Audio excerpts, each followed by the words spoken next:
Dan juga visitor yang kali pertama, kalau kamu kali pertama, katakan selamat pagi kepada kamu. Amin. Dan juga kali kedua, selamat pagi kepada kamu. Dan selama-lamanya, sudah lama di sini, selamat pagi kepada Anda yang ada di sini. Amin. Dan hari ini, tadi pagi saya sangat berbeban dengan apa yang Tuhan ingin katakan kepada jemaat pada hari ini. Karena saya rasa saya tidak dapat lakukan apa untuk membina satu sama lain. Tapi tadi kita tahu bahwa Tuhan memberi perkataannya kepada kita semua. Kitalah jemaat Tuhan, bejana Tuhan, amin. Bejana Tuhan. Dan ini sangat penting karena bukan manusia yang dapat, tapi Tuhan yang dapat.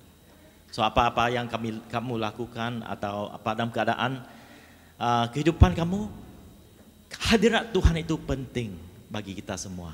Karena kitalah menjadi bejana Tuhan, hanya Tuhan yang dapat memenuhi segala keperluan, segala beban dalam kehidupan kita. Bukan pastor yang dapat, ya. Katakan kepada orang di sebelah kamu, hanya Tuhan yang dapat memenuhi. Amin. Amin. Nah, hari ini firman Tuhan itu sangat penting bagi kita. Saya selalu menekankan kalau berada di gereja, ada 3 perkara yang sangat diperlukan, ya, untuk jemaat-jemaat Tuhan, untuk siapa yang datang ke gereja. 3 perkara saja yang senang kita ingat. 3 C, ya. Satu adalah connect with God. Kita haruslah connect, ada hubung, ada kabel yang besar, connect dengan Tuhan, amin. Apabila kita connect sama Tuhan, kerja pastor sudah selesai. Kerja pastor sudah boleh tutup firman Tuhan.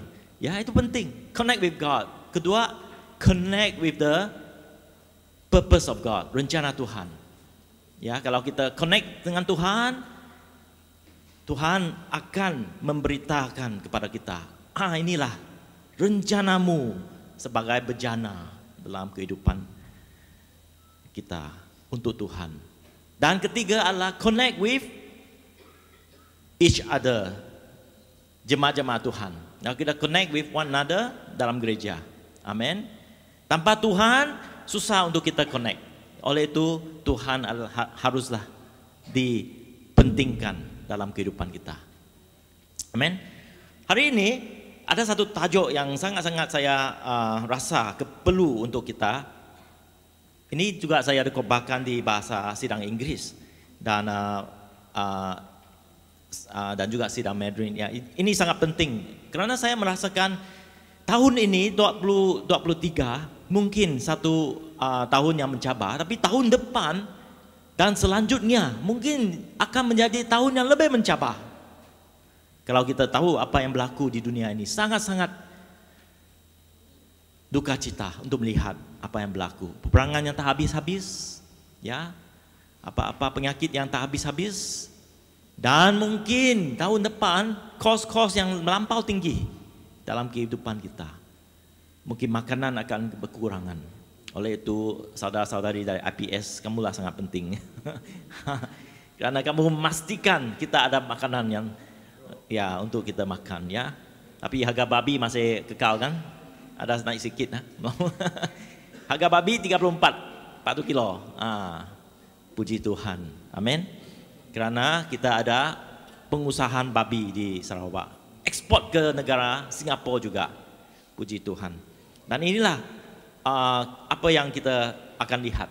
Dari krisis kepada Kristus. Karena semua orang ada masanya berada dalam krisis. Nah, ini kita tidak dapat lari. Karena Tuhan Yesus telah mengatakan kepada kita, jemaatnya. Di dunia ini ada masalah. Akan ada masalah. Tapi jangan risau. Jangan takut. Karena saya telah memenangi dia masalah-masalah itu. Oleh apa yang Yesus ingin katakan kepada kita, apabila kita menghadapi masalah, datanglah kepada Tuhan. Kerana Dia akan memberi kemenangan ke dalam situasi kita hari ini. Dan hari ini kita akan lihat ya, seorang yang bernama Yusuf. Inilah sangat penting bagi kita semua. Kerana kehidupan Yusuf akan menjadi satu teladan untuk kita apabila kita menghadapi masalah atau krisis kehidupan. Boleh kita bangun, dan saya ingin mendorong kita baca bersama-sama hari ini dengan firman Tuhan yang agak panjang. Kerana Kejadian 41 kita akan ambil 41 ayat sampai 52. Dan untuk kesenangan kita semua ya, saya akan meminta saudari yang membaca dahulu, lalu lepas itu saudara. Okey, kalau kamu saudara, pasti suara kamu lebih kuat daripada saudari ya. Bolehkah saudara? Oh, amin. Saudari, jangan kalah kan? Jangan kalah ya. Okey, Mina akan ya, akan pasti semua saudari bersemangat. Lady first, okey, 1, 2, 3, mari kita baca bersama-sama.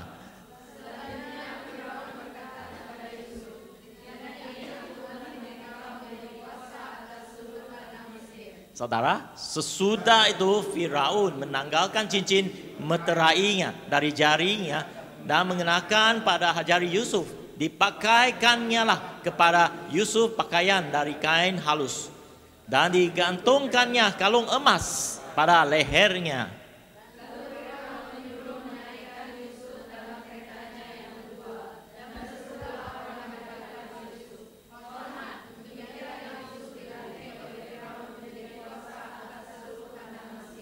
Berkatalah Firaun kepada Yusuf, akulah Firaun, tetapi dengan tidak setahumu, seorang pun tidak boleh bergerak di seluruh tanah Mesir.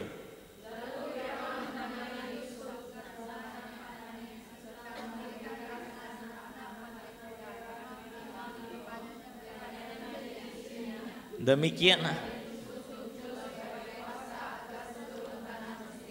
Yusuf berumur 30 tahun ketika ia menghadap Firaun Raja Mesir itu. Maka pergilah Yusuf dari depan Firaun, lalu dikelilingnya seluruh tanah Mesir.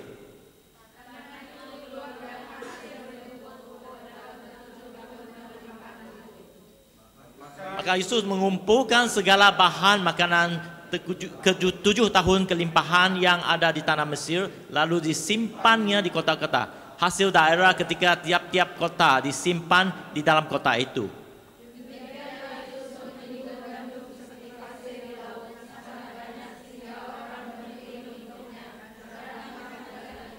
Okey, semua sekali ya. Sebelum datang tahun kelaparan itu, lahirlah bagi Yusuf 2 orang anak-anak laki-laki yang dilahirkan oleh Asad, anak Potifera, nama Iman Dion. Yusuf memberi nama Manaseh kepada anak sulungnya itu sebab katanya, Allah telah membuat aku lupa sama sekali keadaan kesukaranku dan kepada rumah bapakku. Dan kepada anaknya yang kedua diberi nama Ephraim. Sebab katanya, Allah membuat aku mendapat anak dalam negeri kesengsaraanku. Amin. Mari kita berdoa. Tuhan, kami serahkan masa ini ke dalam tangan-Mu agar Tuhan akan memakai firman-Mu. Menyatakan suatu treasure di dalam kehidupan kami. Dan kami pasti bahawa firman-Mu akan juga disampaikan dengan efektif melalui hamba-Mu. Dan nama Yesus kami katakan amin. Amin. Silakan duduk. Amin. Saudara-saudari, sebenarnya kalau kita menghadapi suatu dalam kehidupan, ada 2 reaksi yang selalu seseorang mungkin akan lakukan. Satu adalah menghadapan dengan krisis itu, masalah itu. Tapi ada kadang-kadang krisis itu kita melarikan diri, melarikan diri. Dan inilah satu caranya, kalau kita lihat krisis sebenarnya mempunyai suatu peluang dalam kehidupan kita. Peluang itu terjadi kerana krisis terjadi. Tanpa krisis mungkin kita terlimpas daripada peluang itu. Dan ada satu perkataan Cina Kalau kita dari bangsa Cina, kita tahu maksud krisis sebenarnya perkataan ini adalah Wei Ji. Wei Ji. Siapa nih bangsa Cina yang atau bangsa Iban atau bangsa Bidayu yang belajar sekolah Cina di sekolah Cina? Adakah kamu tahu Wei Ji ya? Maybe slide tu ada slide ya. Thanks nih Wei Ji. Ada dua kata itu. Satu Wei means 危险 means dangerous. Perkataan kedua Ji hui peluang. Ini disambungkan menjadi Wei Ji atau crisis. Saya ajar Cina nih hari ini. So kalau kamu tahu apa krisis hari ini, Wei Ji maksudnya dalam keadaan yang membahaya ada peluang juga. Inilah krisis dalam bahasa Mandarin mengatakan Wei Ji. Ya maksudnya dalam semua keadaan termasuk dalam keadaan yang membahaya ada juga peluangnya ya dalam keadaan itu. Oleh itu pada hari ini mungkin Tuhan ingin memberitakan kepada kita dalam masalah atau krisis yang kita hadapi juga ada peluangnya yang besar untuk kita. Sebab dalam apa yang kita bacakan dalam keadaan krisis, apa krisis yang dihadapi oleh Raja Mesir pada hari ini, Firaun. Ya, slide yang sebelum tu. Krisis ni apa yang berlaku? Di dalam ayat 8, Raja Firaun tidak dapat tidur. Siapa di sini selalu mimpi buruk, tidak dapat tidur? Ada juga. Ini mimpi yang buruk terjadi kepada Firaun. Mungkin kalian juga mempunyai krisis dalam kehidupan menyebabkan kalian tak dapat tidur. Ini yang terjadi. Tapi pada masa itu Tuhan juga membolehkan seorang bernama Yusuf diangkat dalam masalah itu. Oleh itu Tuhan juga ada rencananya dalam masalah-masalah yang terjadi di dunia ini. Mungkin hari ini kita melihat banyak masalah, tapi Tuhan juga akan membawa Anda orang yang menjadi bejana kepada Tuhan dan diangkatkan pada masa itu. Amin. Oleh itu hadirat Tuhan adalah sangat penting dalam kehidupan kita. Oke, apa yang terjadi? Kita lihat di slide-slide terusnya. Ya, seterusnya. Ini yang dikatakan di Mazmur 119. Apa yang dikatakan? Sebelum aku tertindas, aku menyimpang. Wow.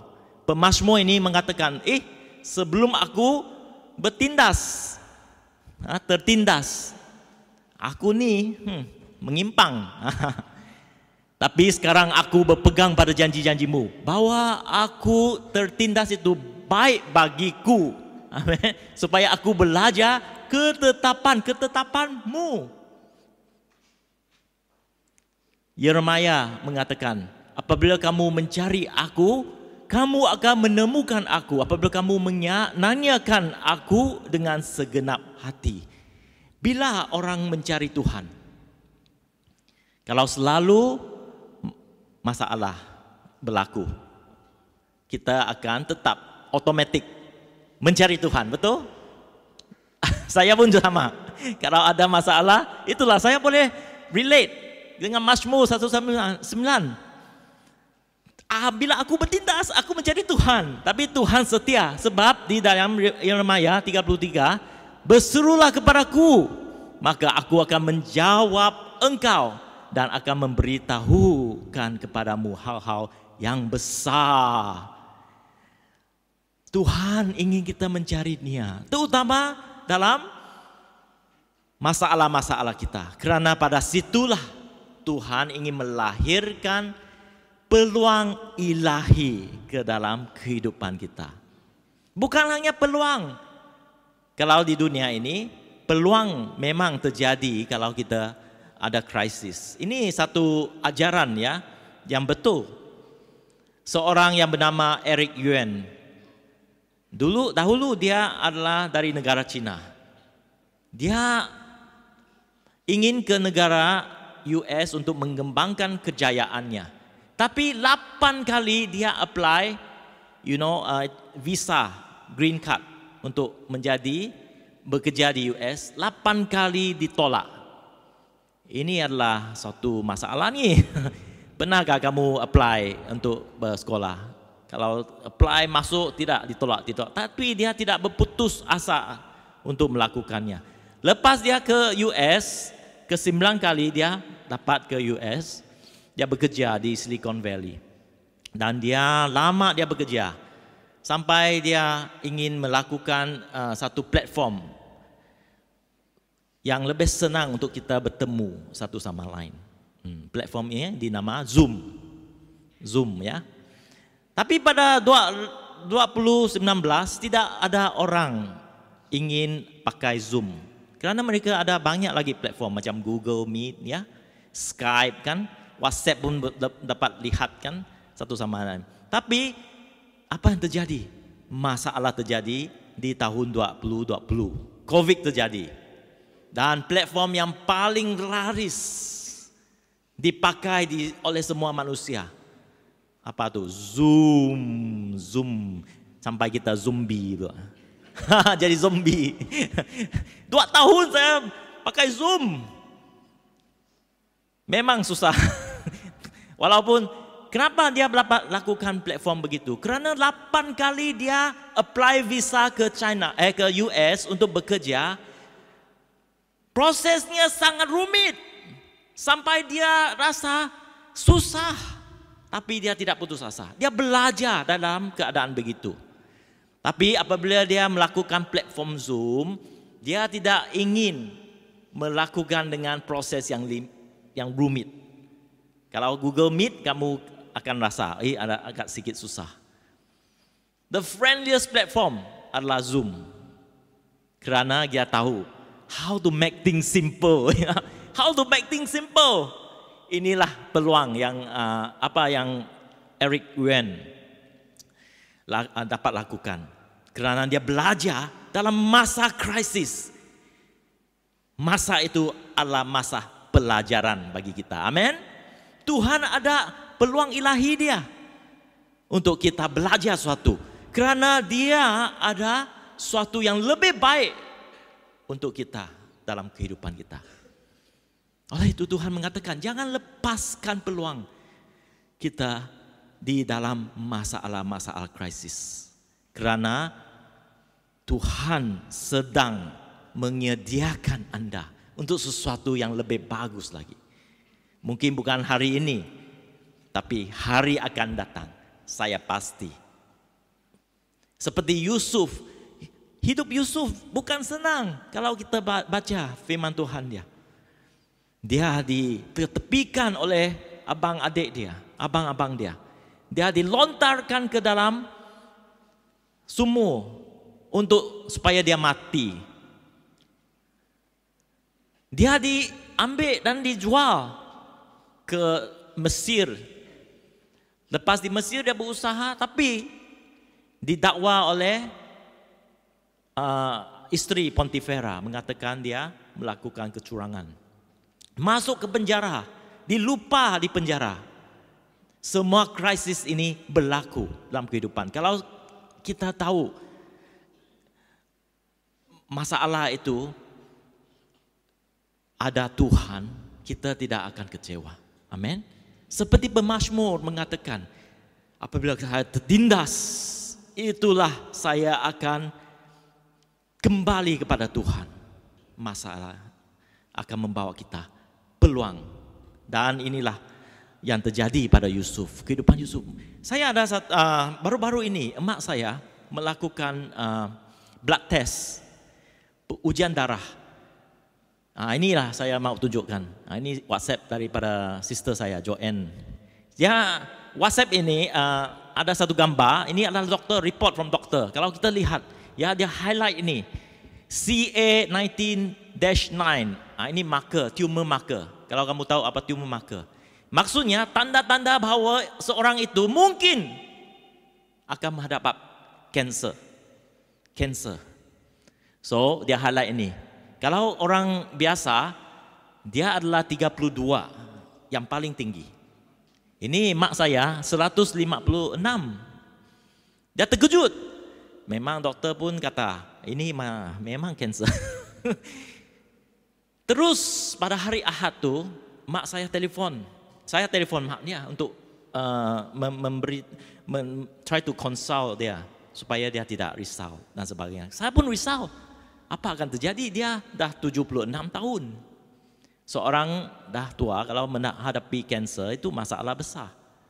Siapa akan menjaga dia dan sebagainya, ya. So saya sangat risau. Tapi sebelum saya telepon dia, tetap saya tahu bahwa Tuhan ada rencana untuk kehidupan dia. Pada masa itu, mak saya, dia seorang yang kita katakan suka ke gereja lah. Tapi dia tidak ada hubungan dengan Tuhan. Bagaimana saya tahu tak ada hubungan sama Tuhan? Kerana dia tidak dapat berdoa. Kalau seorang tidak dapat berdoa dengan Tuhan, maksudnya tidak ada hubungan, kan? Nah, kita boleh berdoa seperti kalau orang Katolik ya berdoa rosary atau berdoa macam mantra. Kalau dia berdoa Bapa Surgawi, ya, Our Father in Heaven, Holy be Your name. Tengok TV pun boleh berdoa. Father in Heaven, Holy be Your name. Your kingdom come, Your will be done on earth as in heaven. Give us today our daily bread. Forgive us our sins, forgive us who sin against us. Do not bring us to death, but deliver us from every evil. Amin. Apa channel dia? Boleh tukar channel lagi. Kerana ini selalu mantra. Bagi saya background Katolik, saya tak faham. Saya sangat faham. Kerana saya tak ada hubungan sama Tuhan sekali. Tapi saya pandai baca. Saya pandai berdoa secara mantra itu saja. Tidur pun Bapak berdoa macam tu, ya. Sampai saat tidur, wah saya. Inilah masalah mak saya. Dia tidak ada hubungan sama Tuhan. Saya tahu. Saya selalu ada minta sama dia. Mak, coba baca firman Tuhan supaya dia dapat ada suatu hubungan sama Tuhan. Tapi dia enggan. Semua buku, dia suka baca buku. Tapi semua buku dia baca kecuali firman Tuhan. Pada hari itu saya pun tanya dia. Apabila saya berada di telepon dia. Saya tanya dia, Mak, kamu ada dengar daripada Tuhan enggak? Hari ini, saya ingin coba dia. Kerana hari itu hari Ahad juga. Dia pun kata sama saya, ada padri pagi itu mengatakan tentang Jonah. Saya kejut, oh Jonah, wow. Terus saya dapat tangkap, oh Tuhan ada satu firman untuk dia dari Jonah. Saya mengatakan kepada dia, kamu tahu apa maksud Jonah? Tahu dia lari daripada Tuhan, kan? Dia katakan kepada saya, ya betul dia lari pada Tuhan. Dan kamu tahukah Jonah itu pada masa dia melari dari Tuhan, dia dilontarkan ke dalam laut dan mengalami masalah besar. Ya, dia dilontarkan oleh laut oleh orang-orang di kapal tu. Dan saya mengatakan, seperti kamu hari ini, apabila kamu melihat result kamu, saya pasti Tuhan ada sesuatu untuk kamu. Saya mengatakan pada dia, coba kamu baca firman Tuhan tentang apa yang Jonah berdoa dalam masa 3 hari dalam ikan tu. Kerana Tuhan memberi ikan untuk menyelamatkan Jonah. Nah, ini saya post di dalam WhatsApp dia. Ini adalah Jonah prayer. Prayer Jonah ayat 2:19. Ya, ini prayer itu. Oh Lord, you have driven me from your presence. Kamu telah melarikan saya daripada tempat kehadiranmu. Yet I will look once more towards your holy temple. Tapi saya ingin melihat sekali lagi kepada bait-Mu. Mak seperti itulah keadaan mak apabila dia terima report tu. Dia rasa telah dikecewakan. Dia rasa dalam lautan gelap. Tapi Tuhan mengatakan, saya akan, apabila kamu melihat, memandang kepada saya akan kembali. Apa yang dikatakan pada last verse? For my salvation, keselamatanku datang daripada Tuhan sahaja. Amin. Apabila saya WhatsApp terus kepada mak saya hari itu. Dan syukur pada Tuhan, selama 3 hari, ya, kerana hari ketiga dia akan pergi melawat doktor dia. Dan doktor dia pada hari ketiga tu menyatakan kepada dia, kamu harus lakukan MRI. Atau kamu boleh lakukan ultrasound untuk tengok bahagian mana kamu ada kanser atau tidak. Terus dia lakukan. Syukur pada Tuhan, hari ketiga tu dia lakukan ultrasound. Dan result dia keluar pada hari Sabtu. Dan result tu mengatakan tidak ada kanser, tapi hanya ada cyst. Ada cyst saja yang menyebabkan dia terlampau gembira hari itu. Dan hari itu saya telepon dia. Saya katakan, inilah apa yang Tuhan katakan kepada kamu. Bahwa Tuhan telah menyelamatkan kamu dengan ikan itu. Dan kamu hari ini saya ingin kamu mengikuti Tuhan dengan lebih lagi. Berdoa. Terus saya suruh dia cari buku untuk devotion. Supaya dia dapat mengikut doa-doa itu. Puji Tuhan, sampai hari ini dia kenali Tuhan sudah. Amin. Dalam keadaan krisis seperti ini, Tuhan juga ada peluang bagi kita. Dan seperti mak saya ni, Tuhan ada rencana yang besar lagi untuk dia. Amin. So, saudara-saudari, apa yang diperlukan untuk kita apabila kita mengalami krisis? Next slide. Kita perlukan roh Tuhan dalam kehidupan kita. Seperti yang dikatakan di Kejadian 41:38. Lalu berkatalah Firaun kepada para pegawainya, mungkinkah kita mendapat seorang seperti ini, seorang yang penuh dengan Roh Kudus. Seorang yang penuh dengan Roh Kudus. Saudara-saudari, Yusuf mendapat peluang dinaikkan ke taraf yang luar biasa kerana Tuhan bekerja di dalam kehidupannya. Kerana firman Tuhan atau Roh Kudus berada dalam kehidupan tu Firaun, kehidupan Yusuf. Roh Kudus, Roh Tuhan bersama dengan Yusuf. Eratkan hubungan kita dengan Tuhan. Saudara-saudari, dalam apa-apa masalah kita, masa untuk kita eratkan hubungan kita. Oleh itu saya mengatakan kepada semua yang di sidang Inggris, masalah akan membawa kita kepada Tuhan. Dan kita harus eratkan dengan 10 kali ganda.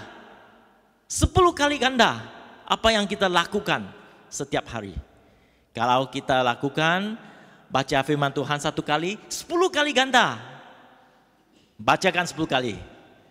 Kalau kita doa 1 menit, 10 kali ganda, 10 menit. Kalau kita berjumpa dengan Tuhan 1 kali sehari, apa yang perlu kita lakukan? 10 kali 1 hari. Amin. 10 kali ganda apa yang harus kita lakukan. Karena apabila kita lakukan itu Roh Kudus akan bersamaan dengan kita. Bayangkan kalau kita katakan every time I eat, kalau setiap kali saya makan breakfast, lunch, dinner, saya akan baca firman Tuhan. Buka telefon, baca dulu semua aku makan. Bukan kasih baca kamera makan ya. Aku baca firman Tuhan dulu. Jangan take.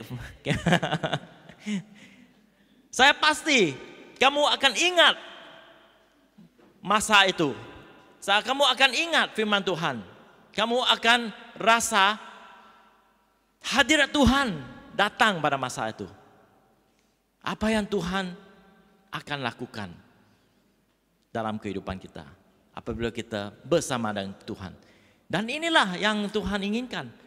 Semua peluang yang kita ada, bersamalah dengan Tuhan. Bersamalah dengan Dia. Kerana masa itu Tuhan akan buka peluang bagi kita. Amin. Oke, inilah yang terjadi.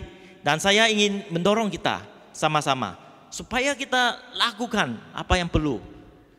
Hari gereja kita juga ada doa Jumaat ya, doa Jumaat. Saya ingin kita datang. Peluang ini untuk kita berdekatan dengan Tuhan. Peluang ini untuk kita bersama dengan Tuhan.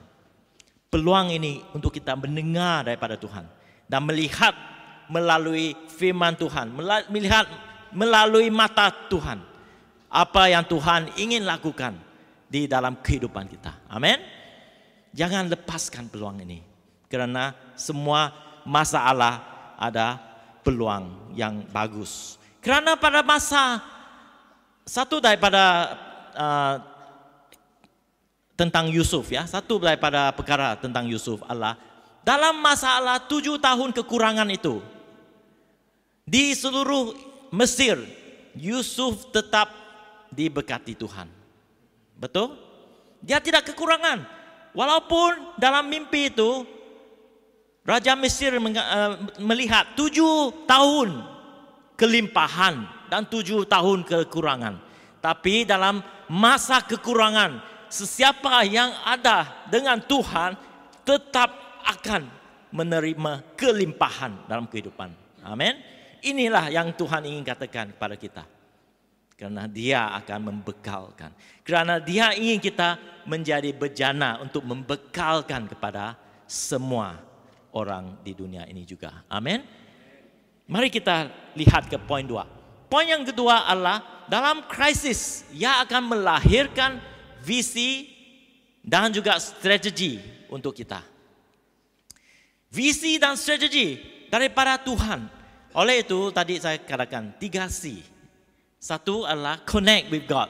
Kedua adalah connect dalam rencana Tuhan. Kerana Tuhan ada rencana kepada kita semua. Mungkin hari ini kamu rasakan, adakah Tuhan ada rencana? Saya ingin katakan, ya, Tuhan ada rencana Dia yang baik untuk kamu. Katakan kepada orang di sebelah kiri dan kanan, Tuhan ada rencana untuk saya.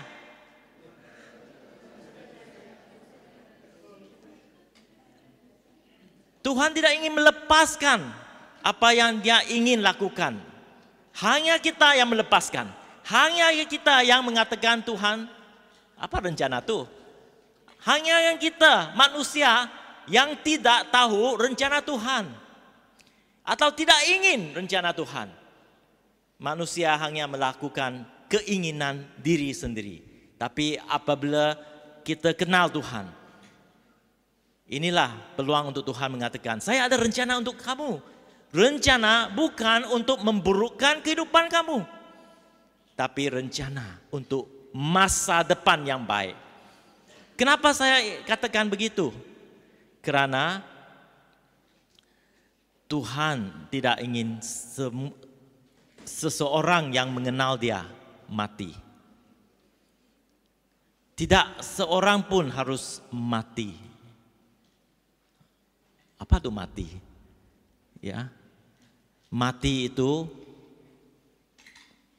terus kita tidak ada nyawa. Tapi Tuhan kata, sesiapa yang mengenal saya, dia akan hidup berkekalan. Itulah kebaikan Tuhan. Untuk itu kita hidup berkekalan. Oleh itu Tuhan ada rencana untuk kita. Supaya kita akan hidup berkekalan dalam rencana Dia. Dan pada masa apabila kita menghadapi krisis, Tuhan juga ingin menunjukkan visi dan strategi Dia di dalam kehidupan kita. Seperti yang kita lihat, kita bacakan di dalam firman Tuhan tentang Yusuf. Tuhan membukakan visi Dia. Sebelum Yusuf diperlakukan, dibudakkan, dia telah menerima visi. Satu mimpi yang luar biasa, tapi dia tidak paham apa mimpi itu. Mungkin hari ini kamu pernah seorang datang pernah berdoa untuk kamu menerima perkataan daripada Tuhan, apa yang Tuhan ingin lakukan dalam kehidupan kamu. Ingatkah masa itu? Ingatkah masa itu? Ingatkah masa itu? Atau kamu telah bangun daripada tidur seperti Yusuf? Ada satu mimpi yang ada disimpan di dalam kehidupan kamu. Kamu rasa, ini luar biasa nih. Saya tak faham tapi saya tahu. Saya pernah ada satu visi.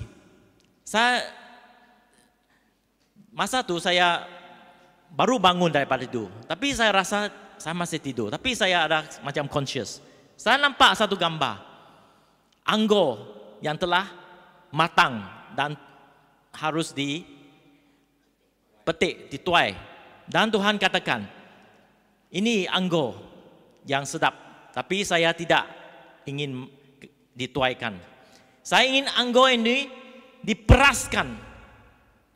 Dan airnya disimpan supaya ia akan menjadi lebih baik lagi. Inilah visi yang Tuhan bagi saya. Sampai hari ini saya ingat bahwa Tuhan ingin menggunakan kehidupan saya.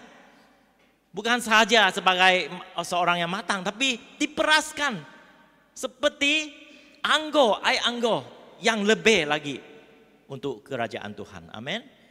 Inilah yang Tuhan katakan. Dalam masalah krisis, kamu juga dapat menerima visi daripada Tuhan. Karena masalah krisis ini akan memberi kamu peluang datang kepada Tuhan. Peluang untuk kita kenali Tuhan. Peluang untuk Tuhan menyatakan sesuatu di dalam kehidupan kamu dan saya. Baru-baru ini aku melawat seorang anti saya. Dia memberitakan saya satu perkara yang terjadi dalam kehidupan dia. Apa terjadi adalah kaki dia sangat-sangat sakit. Masa itu dia pergi ke dokter. Dokter mengatakan kepada dia, kamu harus operasi. Operasi kaki kamu. Dia tanya dokter itu, kalau saya operasi, apa terjadi kepada saya? Dokter kata, peluangnya ada peluang, ada chances kamu akan recover. Tapi dalam masa operasi itu, mungkin ada 3 bulan, kamu akan lumpuh. Kamu tidak akan dapat bergerak. Keluarga kamu harus menanggung kamu. Dia ada hampir 70 tahun. 2 orang anak bertinggal sama dia, belum kawin. Suami dia pun sudah sangat tua. Lepas itu dia tanya pada dokter kata harus kamu operasi, tidak ada cara lain. Lepas itu dia mendengar berita itu, dia pun berpikir panjang lebar dan dia rasa tidak dapat melakukan. Kerana dalam 3 bulan itu kalau dia operasi, anak dia akan menjadi susah, ya. Husband dia akan jadi susah. Tapi dia pikir sampai dia jadi depressed. Selalu bertengkar sama suami dia dan sebagainya. Dia depressed, suffering. Sampai satu hari seorang kawan datang kepada dia. Dan kawan dia bercakap sama dia, dia pun kata kepada kawan dia, ceritalah. Sampai kawan dia kata, kamu ada mild depression. Kamu berada dalam keadaan mild depression. Kamu harus jaga-jaga. Karena kalau tidak, kehidupan kamu akan lebih susah lagi. Dia terkejut. First time dia tahu, inilah benar. Tapi dia tidak give up. Dia kata kepada Tuhan, saya akan press in to you. Masa itu dia sakit lutut kan, sakit sangat sampai dia tidak dapat lakukan dalam setiap hari dia pergi gereja. Dan dia harus baca firman Tuhan di depan gereja itu. Dia kata kepada padri, saya tidak dapat lakukan sudah. Kerana sakit, terus sakit. Saya dapat duduk saja. Dia tetap setia pergi gereja. Wow. Tapi dia tak dapat buat reading. Dia kata pada hari itu. Tapi selepas dia mendengar dia ada mild depression, dia kata kepada Tuhan, saya akan lakukan. Walaupun sakit, saya tetap akan lakukan. So, dari situ, dari hari itu, dia pergi gereja, dia meminta untuk buat reading. firman Tuhan. Dan dia berdiri walaupun sakit.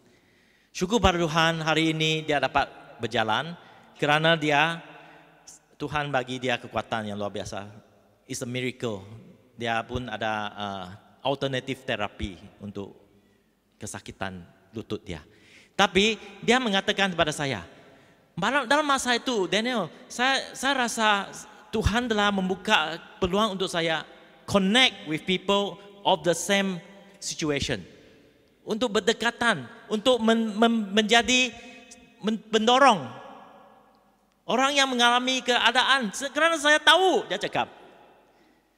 So saya mengatakan kepada dia, Auntie, God has opened up a new ministry for you. Wow, mata dia terbuka apabila dia dengar perkataan itu. Dia baru tahu bahwa inilah kejadian. Tuhan membuka peluang, Tuhan memberi visi yang baru untuk dia. Walaupun dalam umur yang tua. Wow, inilah terjadi kalau kita tahu. Dalam keadaan, semua keadaan Tuhan dapat melakukannya. Mari kita lihat ada 2 gambar di situ. Satu adalah gambar Martin Luther King.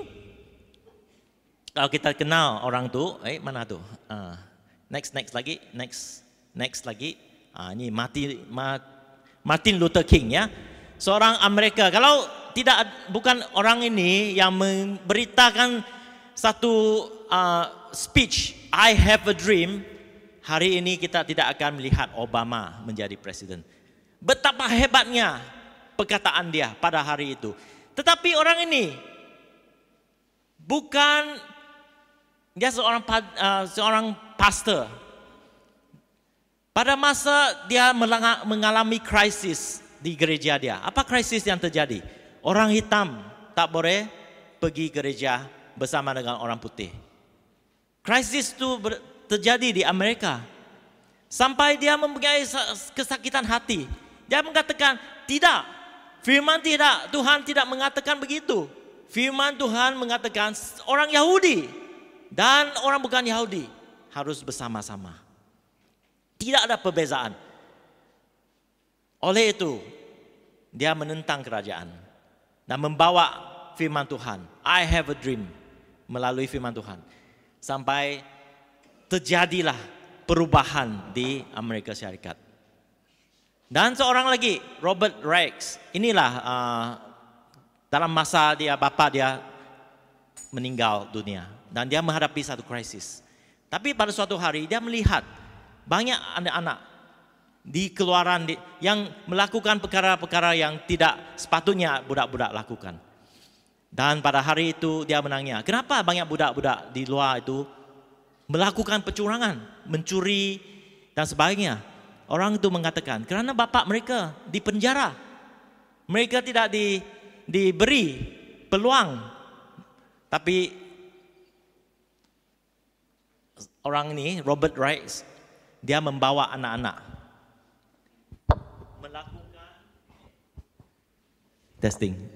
melakukan Sunday School untuk kanak-kanak. Dan pada hari ini pertubuhan Sunday School dilakukan di semua gereja kerana dilahirkan melalui seorang visi daripada Tuhan kepada anak-anak muda. Kehausan untuk kesucian. Apabila kita berada dalam masalah, krisis, Tuhan ingin letakkan satu kehausan dalam kehidupan. Baru-baru ini saya juga mendengar seorang brother daripada Hope Melaka. Apa yang terjadi? Nama dia Joshua Moyana. Dia seorang African dari Nigeria. Seorang yang dia pergi Melaka, dia belajar di sebuah universiti, dia tinggal hostel di luar. Pada suatu hari, polis datang. Serbu semua yang tinggal di hostel tu. Kerana banyak orang Nigerian tinggal sana. Semua tangkap, lock up. Masuk lock up. Dia pun termasuk. Dari Hope Melaka dia. Dalam lock up tu, dia melihat banyak kekicauan. Orang Nigeria sangat keras satu sama lain di sana. Tapi dia menjadi orang pertengahan untuk mereka. Dan selepas 3 hari dia keluar daripada penjara, ada orang Nigeria mengatakan kepada dia, kami tidak dapat menghubungi saudara mara di Nigeria. Boleh kamu membantu? Oleh itu, Joshua ambil peluang ini menghubungi saudara mara di Nigeria. Dan syukur pada Tuhan, banyak daripada antara mereka ingat anak-anak mereka di Malaysia sudah mati. Tidak ada news, tapi sebenarnya di lock up. Ada yang menjadi pengedar dadah dan sebagainya. Di lock up. Dan Joshua ini, apabila dia dapat hubungi, dia terus kepada penjara dan memberitakan kepada mereka. Dan keadaan di lock up tu untuk Nigeria itu menjadi aman. Kerana Tuhan menyertai Brother Joshua. Sampai hari ini, dia dapat pergi ke lock up untuk berjumpa sama dengan budak-budak Nigeria itu. Kumpulan Nigeria itu. Kerana pegawai prison itu juga mengatakan, apabila kamu pergi sana, semua akan menjadi aman. So, kamu harus datang lebih lagi. Kamu tahukah, daripada situ, dia melahirkan prison ministry. Melalui krisis dia sendiri. Kalau bukan dia masuk penjara, Tuhan tidak akan buka peluang untuk dia. Inilah yang Tuhan ingin lakukan. Dalam krisis, jangan lari daripada Tuhan. Tanya Tuhan, apa yang harus saya lakukan? Adakah satu rencana untuk saya? Adakah itu satu visi untuk saya dalam kehidupan? Dan hari ini, ya next slide. Kamu mungkin dalam ke area kamu melibat diri dalam pekerjaan. Ada yang dalam bisnes, ada dalam media, ada dalam education dan sebagainya. Ada yang dalam keluarga juga. Tuhan ingin kita mempunyai satu visi. Di mana kita ada. Amin. So jangan lepaskan peluang ini. Tapi kembali kepada Tuhan. Tanya pada Tuhan. Apa yang sebenarnya visi untukmu. Untuk aku. Amin. Apabila kita menjadi bejana Tuhan. Hanya satu yang Tuhan ingin lakukan adalah untuk kita menolong orang-orang yang bersama dengan kita.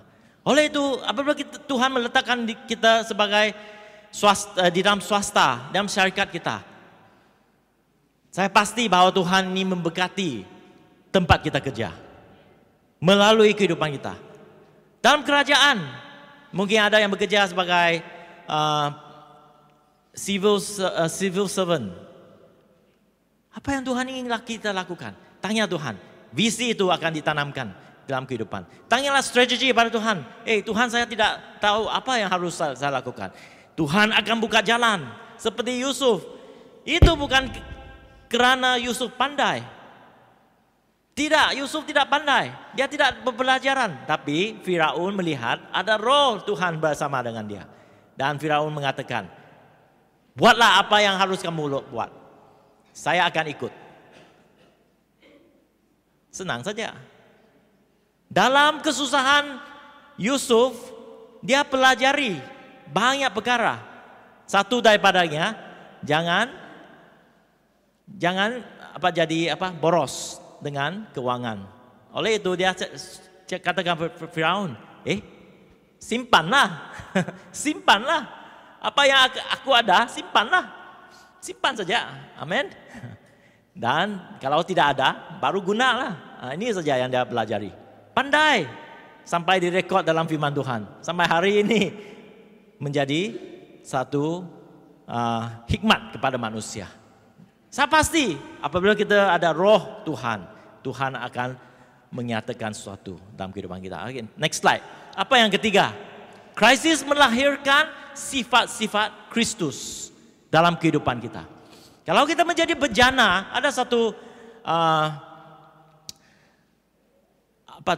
art ya di Japanese art. Bejana itu yang telah hancur, retak, dia akan dikembalikan semula. Tapi apabila dikembalikan, dia akan letak apa? Emas di dalam retakan itu. Wah, cantik kah? Cantik. Katsuki itu art ya. Tuhan ingin melakukan sama saja dalam kehidupan kita. Apabila kita rasa dalam krisis kita telah hancur, inilah masa Tuhan untuk meletakkan emas. Kerana seperti Yesus, walaupun terhancur, tapi menjadi sulung supaya kita ikut sama Dia. Kerana Tuhan ingin satu keluar daripada kehidupan kita dalam keadaan krisis. Apa yang kita lihat gambar ini ya? Seterusnya. Adakah kita seperti telur? Kalau kita masukkan dalam air panas, kita akan jadi keras. Keras. Hati kita menjadi keras. Atau kita menjadi lembut seperti padu, butter. Masuk hancur, hilang. Atau kita menjadi seperti kopi. Masuk dalam air panas, aroma dia sedap betul. Amin. Nah, inilah Tuhan yang ingin katakan kepada kita. Kita mempunyai aroma daripada Tuhan, karakter daripada Tuhan. Kerana dalam krisis, kalau masalah, kalau suami isteri tahulah, kalau ada krisis, karakter kita keluarlah. Siapa kita sebenarnya? Tanyalah Mina. Siapa Pastor Daniel sebenarnya? Dia tahu, dia catat semuanya. Dia tunjuk. Kamu inilah. Ya, saya tahu.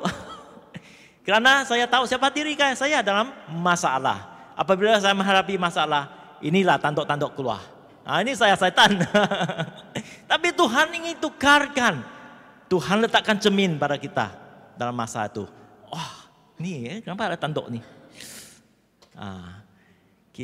Tuhan ini tukarkan kita. Amin. Dan pada masa krisis, apabila kita menunjukkan karakter Tuhan, masa itu kita katakan, Tuhan, Engkau telah mengubahkan aku menjadi seperti Engkau. Saya dapat merendahkan diri saya. Amin. So ini yang Tuhan ingin katakan kepada kita. Dan satu catatan di dalam firman Tuhan tadi yang kita baca sama-sama adalah tentang nama yang telah diberikan kepada anak-anak Yusuf. Yusuf yang memberikan nama. Ada dua nama. Satu Manaseh, satu Efraim. Dan ini telah mereka dilahirkan sebelum